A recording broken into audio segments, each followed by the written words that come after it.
With the rise of industrial IoT, high return investment is expected from predictive maintenance solutions.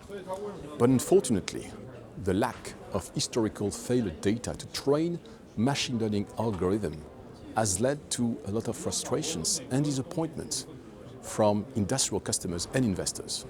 So the big question is how to predict failures without historical failure data. To answer this question, this could only come from academic research. Thanks to his novel technology invented by CNRS, National Center of Scientific Research, Amiral Technologies has proven in the last 18 months to several customers that its breakthrough approach to failure prediction had removed this major roadblock to reaching high ROI.